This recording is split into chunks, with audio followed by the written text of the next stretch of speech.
साहिबगंज अवैध खनन मामले में ईडी के अहम गवाह रहे विजय हांसदा को गवाही से मुकरने के लिए पावर ब्रोकर प्रेम प्रकाश ने ही दबाव बनाया था। ये बात खुद ईडी ने कोर्ट के समक्ष कही है। सुप्रीम कोर्ट में प्रेम प्रकाश की जमानत याचिका का विरोध करते हुए ईडी ने कई अहम जानकारियां कोर्ट से साझा की हैं और कुछ सबूत भी पेश किए हैं।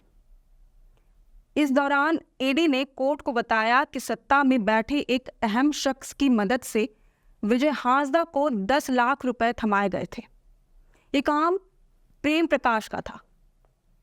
उन्होंने सत्ता में बैठे एक अहम शख्स की मदद से विजय हांसदा को 10 लाख रुपए थमाए थे और गवाही से मुकरने के लिए कहा था। इसके बाद ही विजय हांसदा ईडी के गवाही से मुकर गए। साथ ही ईडी के खिलाफ कई गंभीर आरोप भी लगाने लगे। ईडी के अधिकारियों के खिलाफ उन्होंने झूठे मुकदमे भी दर्ज कराए। इस दौरान ईडी ने कोर्ट को कुछ अहम जानकारी दी। उन्होंने बताया कि साल 2017 में प्रेम प्रकाश के लिए बॉडीगार्ड उपलब्ध कराने के लिए एक विभागीय सचिव ने तत्कालीन डीजीपी को पत्र लिखा था। वह विभागीय सचिव इस दौरान राज्य सरकार में एक अहम ओहदे पर है। वह सीनियर आईएएस ऑफिसर है।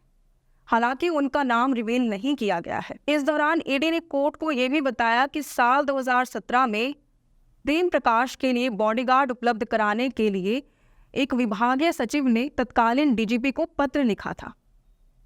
वह फिलहाल राज्य सरकार में एक अहम ओहदे पर है। वह एक सीनियर आईएएस ऑफिसर हैं, जिनके इशारे पर जेल के अंदर प्रेम प्रकाश को सारी सुख सुविधाएं उनके अनुसार उपलब्ध कराई जा रही है।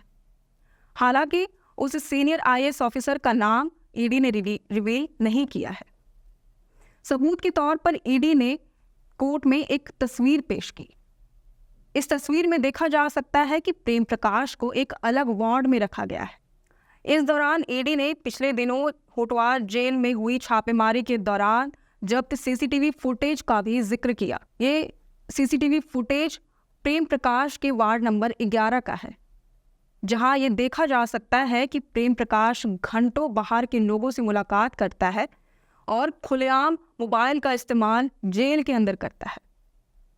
ईडी ने अपने हलफनामे में इस बात का भी जिक्र किया है कि प्रेम प्रकाश की मुलाकात एक महिला से कराई गई थी। उस महिला के साथ 3 अन्य लोग भी थे जो पुलिस की वर्दी में थे। ये मुलाकात जेल सुप्रिंटेंडेंट हामिद अख्तर और जेलर नसीम खान की मिली भगत से कराई गई थी।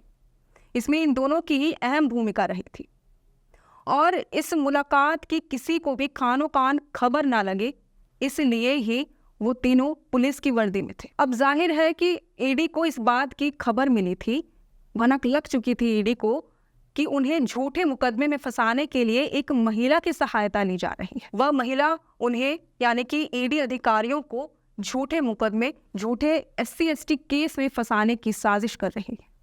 हो सकता है कि ये वही महिला हो जिसका हमने अभी भी जिक्र किया, मगर अभी इस बात का कोई पुख्ता सबूत नहीं है, इस बात की पुष्टि नहीं की गई है। जेल के अंदर जो भी सुख सुविधाएं प्रेम प्रकाश को उपलब्ध कराई जा रही थी, चाहे वह मोबाइल उपलब्ध कराना हो, चाहे उसके मनचाहे ब्रांड का शराब उपलब्ध कराना हो, ये जेल सुप्रिंटेंडेंट हामिद अख्तर और जेलर नसीम खान की मिली भगत से, उनकी मुख्य भूमिका से ही उपलब्ध कराया जा रहा था। इस बात का खुलासा ईडी ने सुप्रीम कोर्ट में किया है। अब जाहिर है कि 3 नवंबर को ईडी ने होटवार जेल में छापेमारी की थी। ईडी को यह खबर मिली थी कि कई घोटाले के आरोपी मिलकर ईडी के अधिकारियों के खिलाफ षड्यंत्र रच रहे हैं, उन्हें झूठे मुकदमे में फंसाने की साजिश कर रहे हैं ताकि उनके जो भी केसेस हैं वो रद्द हो जाए। फिलहाल के लिए इतना ही। अगर आपको ये वीडियो पसंद आया हो तो इसे ज़रूर से लाइक और शेयर करें।